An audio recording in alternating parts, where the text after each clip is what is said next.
Waalaikumsalam. Assalamualaikum warahmatullahi wabarakatuh. Para murid-murid semua.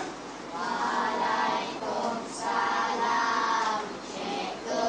Baik, mula-mula sekali Cikgu nak perkenalkan. Hari ini kita akan belajar satu lagi tajuk dalam bahasa Melayu tahun 5, yaitu tajuk penjuru bilangan ya. Baik, apa itu penjuru bilangan? Nanti Cikgu akan jelaskan pada murid ya. Kita lihat apa sebenarnya penjuru bilangan ya. Ini yang tadi kita tadi ya. Ini tajuk yang Cikgu akan bimbing kepada murid untuk hari ini ya. Baik, kita lihat yang pertama ya. Baik, penjuru bilangan ya. Apa itu penjuru bilangan? Penjuru bilangan ialah kata atau perkataan. Ada boleh tengok di sana. Kata atau perkataan yang digunakan untuk menjelaskan aspek bilangan kata nama. Kalau kata nama ini maksudnya macam benda ya. Contohnya macam manusia ya, benda itu kata nama manusia ya. Oke, contohnya manusia, kita tidak panggil dia nama dia terus, biasanya diikuti sebelum itu ya. Sebelum itu ada penjuru bilangan dia. Jadi sebelum nama orang itu, kita akan bagi dia, atau nama manusia tadi itu, sebelum perkataan manusia itu dia ada penjuru bilangannya, ada perkataan yang menunjukkan bilangan dia ya. Baik, seterusnya penjuru bilangan terletak di antara bilangan, kata bilangan dengan kata nama. Kata bilangan contohnya satu ya. Contohnya gula-gula. Ya, kita tidak sebut gula-gula. Ya, kita sebut biasanya sebelum kita sebut gula-gula itu mesti ada bilangan dia. Bilangan berapa gula-gula itu. Jadi kita sebut apa? Kalau dia satu apa? Satu gula-gula kita sebut atau apa? Satu biji gula-gula ya. Jadi biji tadi itu ialah penjuru bilangan ya. Itu yang maksud Cikgu. Jadi penjuru bilangan itu terletak di antara kata bilangan satu tadi itu, kata bilangan satu, dan juga kata nama. Kata nama ialah gula-gula. Jadi satu biji gula-gula. Biji tadi itu ialah kata penjuru bilangannya. Baik, yang seterusnya penjuru bilangan tidak digunakan bersama dengan kata bilangan tak tentu. Oke, kata bilangan tak tentu ini contohnya dia tidak ditentukan dia punya jumlah. Contohnya macam para. Para ini biasanya kita sebut kalau hadirin ya, para hadirin. Para penonton. Kita sebut para. Jadi mananya bilangan yang terlalu banyak. Oke, semua, sekalian, dan segala. Macam contohnya segala bencana kita tidak sebut, kita tidak letak penjuru bilangan di situ ya. Kita tidak letak. Itu dia punya fungsi ya. Baik, yang seterusnya penjuru bilangan tidak digunakan bersama dengan kata bilangan pisahan. Ya, pisahan maksudnya ialah dipisah-pisahkan. Contoh dia tiap-tiap, bahagian-bahagian dia itu, atau setiap. Dia kita tidak gunakan penjuru bilangan sebelum perkataan-perkataan itu ya.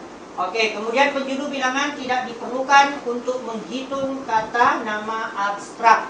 Kata nama abstrak ini benda yang tidak nampak.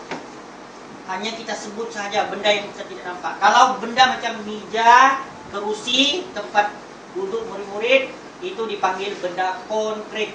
Ya, benda yang kita boleh pegang, boleh kita nampak, boleh kita rasa. Itu dipanggil konkret. Kalau benda abstrak mananya yang kita tidak boleh sentuh, kita tidak boleh pegang ya. Itu hanya kita cakap saja ya. Baik, penjuru bilangan diletakkan di hadapan kata nama dan diikuti kata bilangan tentu. Kata bilangan tentu ini macam tadi lah. Ya, dia kata diletakkan di hadapan kata nama. Maknanya sebelum kata nama dia dulu.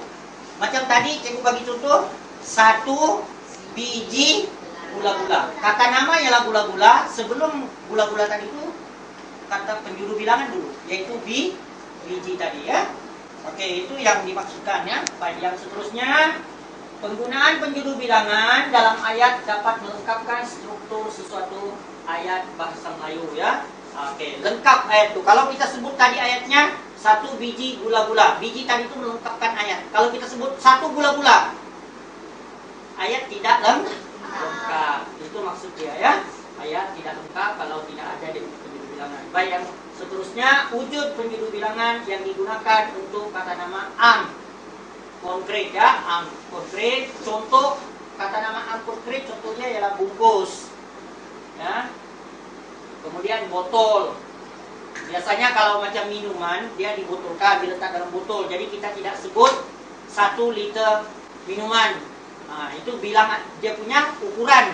Yang kita sebut 1 botol minuman, kan? Oke, 1 bungkus kue. Nah, itu bungkus, botol, cawan atau kotak itu dipanggil kata nama am konkret ya. Oke, itu boleh digunakan penjuru bilangan di situ ya. Baik, yang seterusnya ya. Yang seterusnya penjuru bilangannya. Penjuru bilangan mengikuti. Maknanya ikut sama ya. Kata bilangan tentu. Macam tadi itu 1 biji gula-gula. Jadi itu bilangan tentu. 1 saja bilangan dia ditentukan 1 sahaja. Ya. Nah, contoh dia di situ yang diletak 5 kuntum bunga. 5 itu yang catu hitamkan gelap itu ialah kata bilangan. Kuntum itu ialah penjuru bilangan. Yang saya gariskan di situ itu kuntum penjuru bilangan. Jadi diikuti oleh kata bilangan tentu. Kata bilangan tentu dia ialah 5. Kuntum ialah penjuru bilangan. Bunga ialah kata nama ya. Jadi 5 kuntum bunga. Begitu juga dengan kata bilangan himpunan. Maknanya dihimpunkan. Banyak ya. Berpuluh-puluh pucuk surat. Berpuluh-puluh ialah bilangan himpunan. Manakala pucuk tadi itu ialah penjuru bilangan bagi surat. Surat ialah kata nama. Baik, yang seterusnya kata bilangan pecahan. Setengah buku sabun. Ya, jadi setengah ialah pecahan. Separuh kan setengah pecahan kan? Oke, kemudian buku ialah penjuru bilangan bagi sabun. Ya, jadi setengah buku sabun ya. Itu contoh-contoh yang boleh pada. Baik, kita lihat yang seterusnya ini ialah ayat dalam bentuk pantun ya. Nah, ini ayat dalam bentuk pantun. Baik, kalau kamu lihat di situ ada yang semua yang hitam itu ialah penjuru bilangan dia ya. Oke, kalau kamu lihat di situ yang pertama, secalit lumpur terkena baju. Terkena bajunya. Selingkar tali di rumah bangsa. Sebidang tanah tinggi nilainya. Sebuah pusaka anak bangsa. Jadi secalit merupakan kata penjuru bilangan bagi lumpur ya. Diikuti oleh kata nama. Kata nama dia di situ lumpur. Baik, selingkar penjuru bilangan bagi tali. Kemudian yang seterusnya apa? Sebidang penjuru bilangan bagi tanah. Sebuah penjuru bilangan pusaka itu ialah kata nama dia ya. Oke, yang seterusnya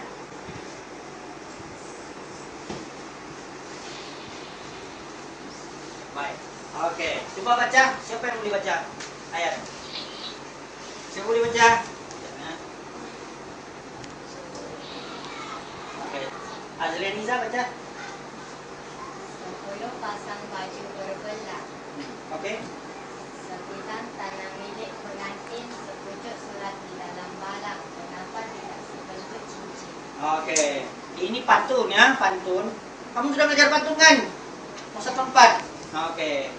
Baik, ini pantunnya. Jadi 10 itu ialah bilangan tentu yang kita belajar tadi itu.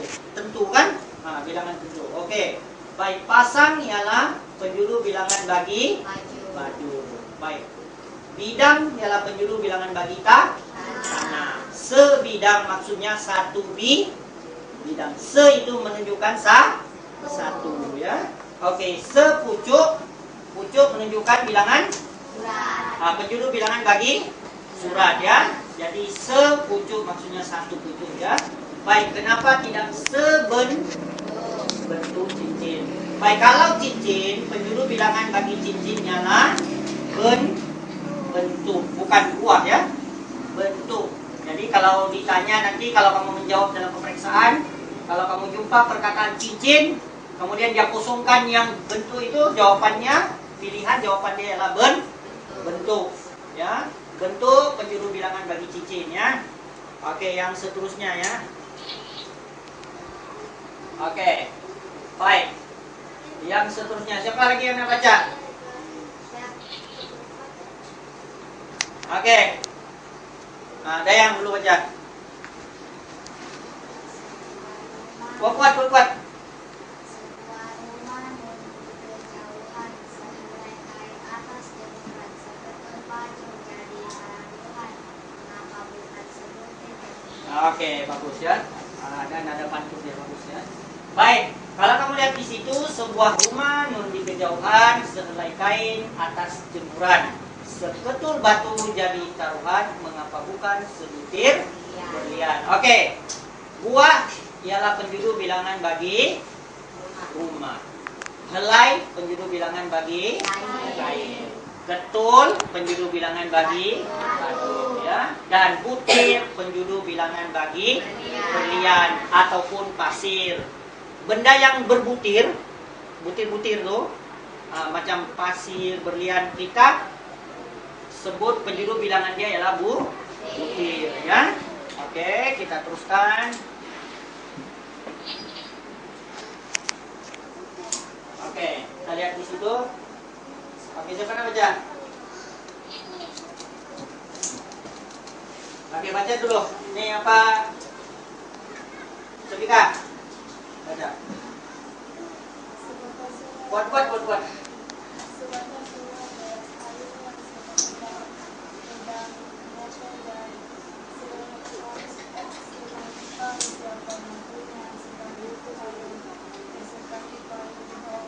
Oke, bagus ya. Baik, cikgu bacakan pada Anda semua. Sebatang sungai deras airnya, sebilah pedang memotong jari. Selaras senapang siapa yang punya, sekaki payung dibawa berlari. Oke. Baik, batang tadi itu ialah penjuru bilangan bagi sungai. Ya, penjuru bilangan bagi sungai. Kalau sungai, ingat ya, bukan sebuah sungai. Kalau sungai, kalau satu saja sungai itu jadi kita panggil dia sebatang sungai. Baik, kalau pedang, bilah ya, bilah. Bilah pedang ya. Oke, kalau senapang, selaras senapang. Boleh juga kamu guna kalau pistol itu senapang, laras. Kenapa kita panggil dia laras kalau senapang? Sebab dia Kalau pistol sepucuk ya, bagus ya, sepucuk pistol ya. Sebab dia pendeknya panjang betul pun. Itu sebabnya kita panggil dia sepucuk-pucuk ya. Baik, yang seterusnya, pucuk ini kan yang hujung. Betul ke? Oke. Kalau payung kita panggil apa? Kaki. Ya, kaki ya. Ingat ya, ingat, murid-murid kena ingat. Kalau payung kita tidak panggil sebatang payung, sebuah payung tidak. Asal kamu jumpa perkataan payung itu, dia punya penjuru bilangan ialah kaki. Sekaki payung. Kalau satu sudahlah payung itu ya. Oke, yang seterusnya. Oke, kita lihat di situ ya. 4. Oke. Baik, kita lihat penjuru bilangan yang seterusnya ya. Sekeping roti dimakan semut, sebuku sabun jatuh meliar. Seutas rantai membawa maut, sebungkus kunci kenapa dibiar. Oke. Kalau roti dia ikut bentuk roti ya, jangan terikat. Yang ini cikgu ambil keping karena di situ ayatnya dimakan semut. Ya. Maknanya semut hanya boleh makan mungkin satu keping saja. Itu kalau roti itu berkeping-keping. Kalau roti itu dalam bentuk buku, dalam bentuk yang kejal tuh, itu kita panggil sebuku roti. Paham sudah ya? Oke, kalau dia berkeping, kita panggil dia kepingnya, penjuru bilangan dia. Oke, kemudian kalau sabun, memang dia dalam bentuk buku. Itu kalau sabun yang keras tuh, yang dalam bentuk buku, tahu kan? Yang keras tuh. Nah, kalau dia dalam bentuk serbuk macam mana? Tadi ada cikgu awal-awal terangkan. Kalau dia dalam bentuk serbuk tapi dia dalam bentuk bungkus plastik, kita panggil dia butir. Itu kalau butir-butir dia. Kalau dia dalam bungkus plastik tuh Butir. kalau serbuk dia dalam bungkus tuh sebungkus. Nah, kita bergantung pada dia punya tempat. Kalau dia disimpan di dalam kotak, makanya kita sebut sekotak, ya. Nah, bergantung pada tadi kan ada cikgu bagi tahu kata nama konkret. Ingat ya, nah, itu kata nama kotak, bungkus, kita bergantung pada situ. Kalau sabun yang buku dalam bentuk keras itu kita panggil buku, ya. Itu bilangan dia. Oke, kalau rantai utas, ya, utas. Rantai utas, ya. Kalau kunci gugus. Kalau gugus ini maksudnya macam ini. Ini kunci, segugus kunci. Ya, yang ini segugus kunci. Ini yang dipanggil segugus kunci. Tapi kalau kunci ini diikat, dipanggil seikat. Paham sudah? Nah, bergantung pada macam mana bentuk dia. Ya, bentuk dia. Oke, itu kalau kunci kita panggil gugus. Ini contoh segugus kunci, ya. Oke, yang seterusnya. Baik. Oke, kalau jala ini pernah keluar di peperiksaan UPSA tahun 6 ya. Jala pernah keluar. Saya masih ingat lagi, ya. Jadi kalau jala jawabannya ialah rawan. Rawan, ingat ya, rawan. Itu sebabnya dia letak di situ serawan jala, bukan satu buah jala, bukan ya. Rawan kita panggil. Ingat ya, penjuru bilangan bagi jala. Tahu jala kan? Yang ditibar begini tuh. Tahu kan?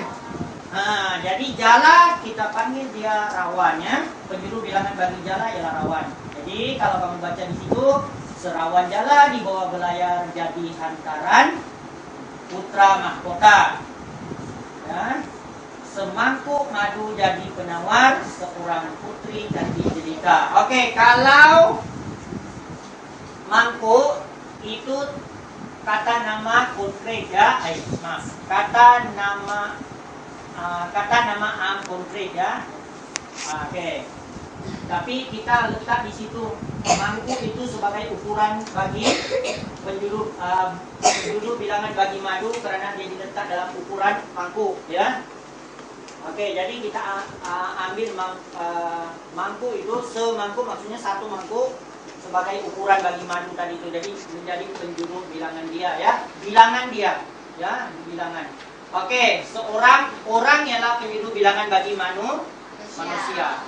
Setiap manusia itu penjuru bilangan dia ialah orang. Sebab dia orang kan manusia. Makanya kita panggil dia 2 orang, 3 orang, 10.000 orang, semua orang. Ya. Bilangan dia berapa jumlah dia baru orang, baru manusia tadi itu. Contohnya dia putra kah, putri kah, semua kita panggil macam itu ya. Tapi kalau dia bukan manusia kita panggil ekor. Contohnya kalau iblis macam mana? Seekor iblis. Kita tidak panggil seorang iblis, tak boleh ya. Karena dia benda yang jahat, benda yang tidak baik. Benda yang tidak baik kita panggil dia ekor. Ya, seakan haiwan ya. Paham sudah? Bukan haiwan saja, ekor itu bukan digunakan pada haiwan saja ya. Kepada benda yang tidak baik, tentu macam yang cikgu bagi tadi lah ya. Jadi contohnya kita tidak panggil dia seorang. Ataupun nanti kamu panggil sepuntung iblis, bukan ya? Tak boleh. Sepuntung untuk bunga. Ini kamu bikin sepuntung iblis. Anda pula sepuntung iblis, kemudian sepuntung iblis. Mana boleh ya? Nah, seekor ya. Oke, yang seterusnya. Oke, kita sudah bincang itu. Oke, kita lihat yang ini ya. Oke. Sebiji durian, sepuntung bunga. Puntung baru kita sebut tadi. Puntung bagi bunga. Biji bagi benda yang ada biji. Berbiji ya, bentuk dalam bentuk biji. Ya, kalau dia kecil daripada biji, kita panggil butir. Nah, kalau dia kecil daripada biji, kita panggil dia butir. Kalau dia besar daripada butir, kita panggil biji. Macam durian. Besar kan durian tuh? Siapa pernah makan durian? Angkat tangan. Alhamdulillah. Oke, jadi durian, buah durian itu kita tidak panggil sebuah durian. Tidak ya, sebiji durian ataupun sebiji buah durian.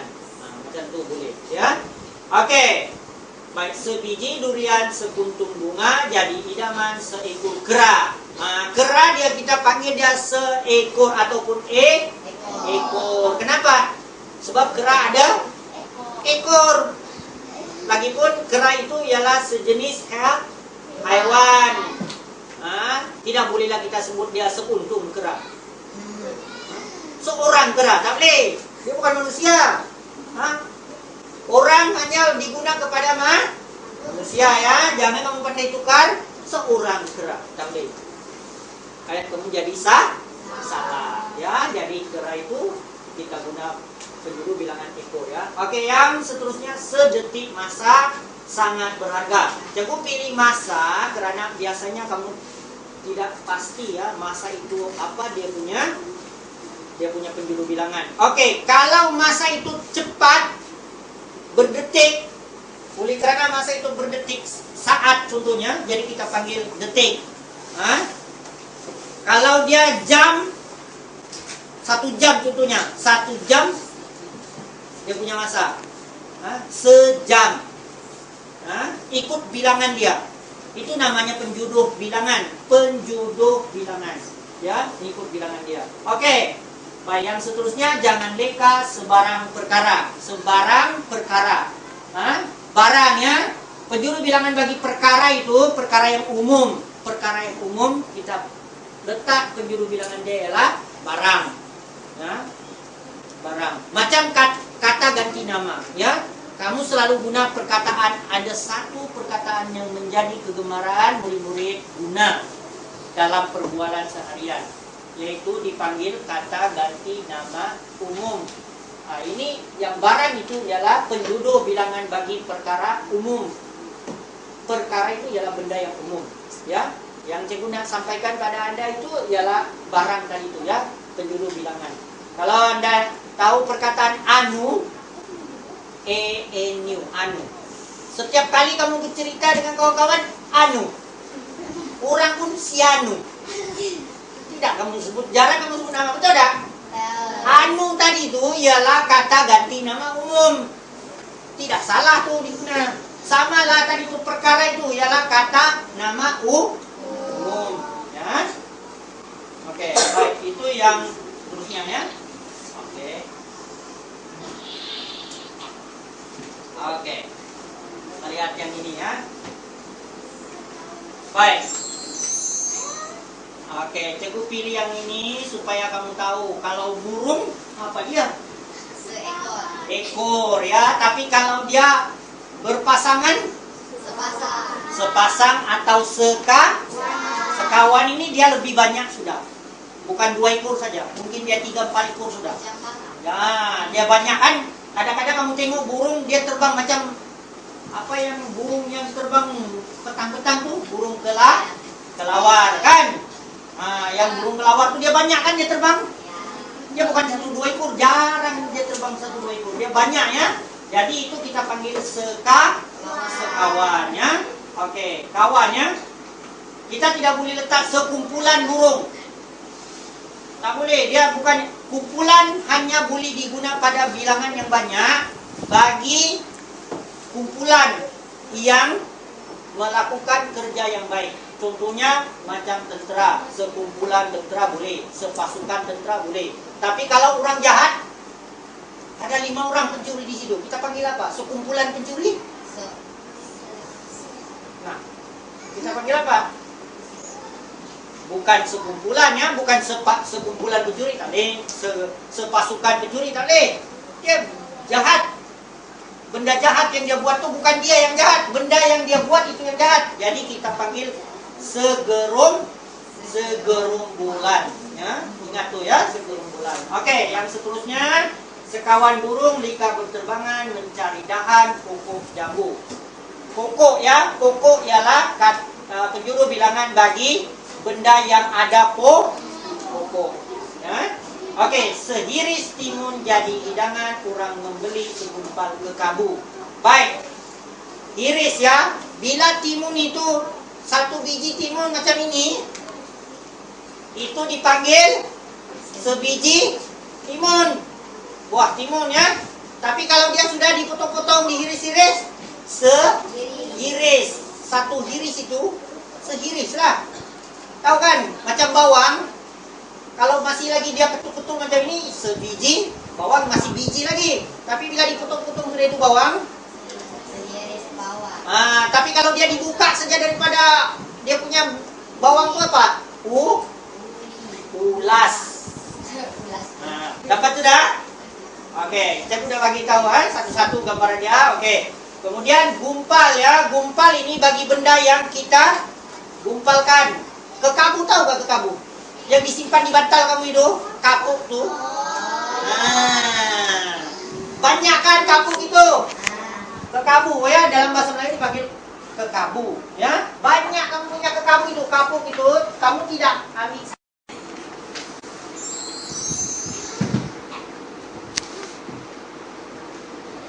Oke, yang seterusnya ya. Yang seterusnya ialah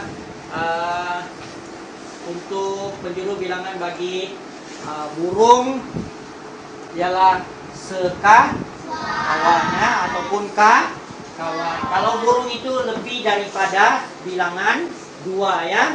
Lebih daripada bilangan 2. Kalau 2 dia masih berpasangan ya. Jadi kita tidak panggil sepasang burung karena burung itu bukan manusia. Ya. Jadi kita letak di situ sekawannya. Oke, bagi jambu di situ penjuru bilangan dia adalah pokok karena jambu itu ada pokok ya, ada pokok dia. Baik. Kalau timun, kalau masih lagi bulat, timun itu masih lagi dalam bentuk bulat, kita panggil dia sebiji buah timun. Tapi kalau dia sudah dihiris atau dipotong-potong, kita letak dia di situ penjuru bilangan dia adalah hiris. Bergantung pada perbuatan tadi itu ya, yaitu hiris, makanya kita letak. Kalau dia satu hiris saja, maknanya dia sehiris timun ya. Oke, baik. Yang terakhir di situ ialah kurang membeli segumpal kekabu ya. Kekabu yang kapuk yang di dalam bantal itu kita guna gumpal ya. Gumpal maksudnya yang kamu pegang tuh. Guna tangan kan? Kamu ambil, pegang masuk di dalam bantal itu. Jadi genggaman kamu itu gumpal ya.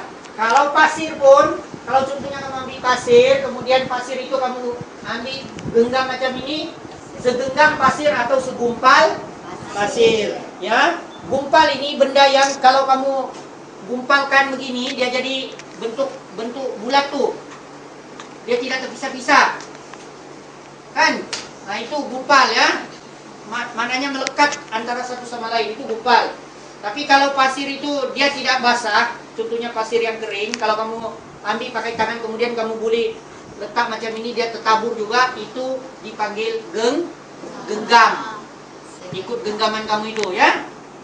Paham sudah kan? Jadi gumpal ini benda yang tidak terpisah-pisah, tidak terpecah-pecah ya. Baik, yang seterusnya ya. Baik, yang seterusnya.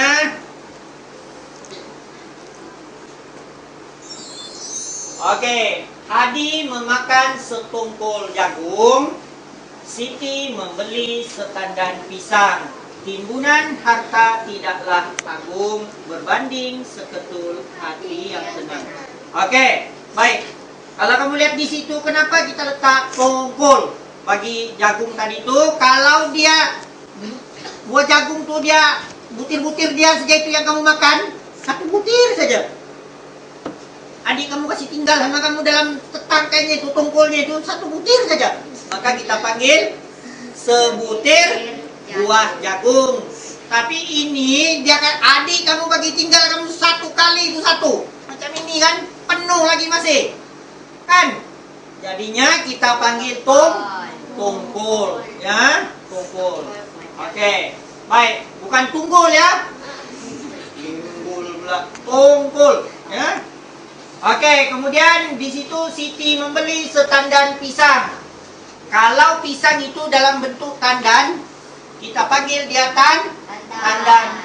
Ya, tandan bagi penjuru bilangan bagi pisang tadi itu buah pisang. Kalau dia dalam bentuk sisir, kita panggil dia sesisir atau sesikat buah pisang ya.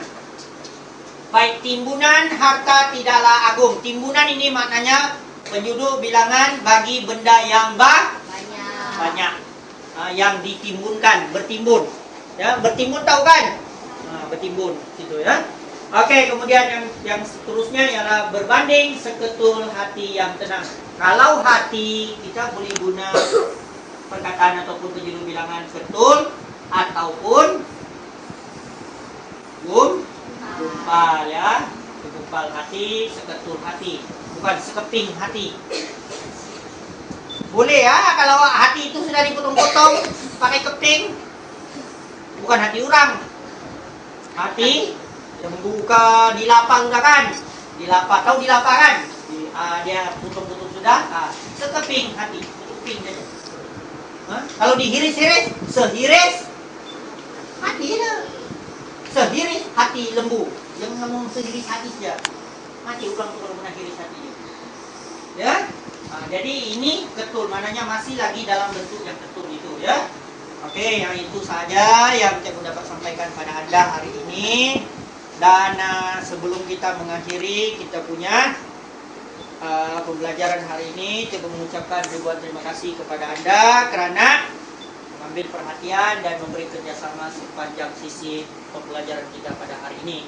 Dan dari cikgu ya, dari cikgu, tolong ambil perhatian, ulang kaji di rumah untuk persediaan Anda menghadapi peperiksaan ya. Dan yang pastinya bila peperiksaan UPSR nanti tahun depan yang Anda akan hadapi, sebab tahun depan masih ada UPSR ya. Dan kamu akan berjumpa dengan sekurang-kurangnya satu atau dua soalan yang berbentuk penjuru bilangannya.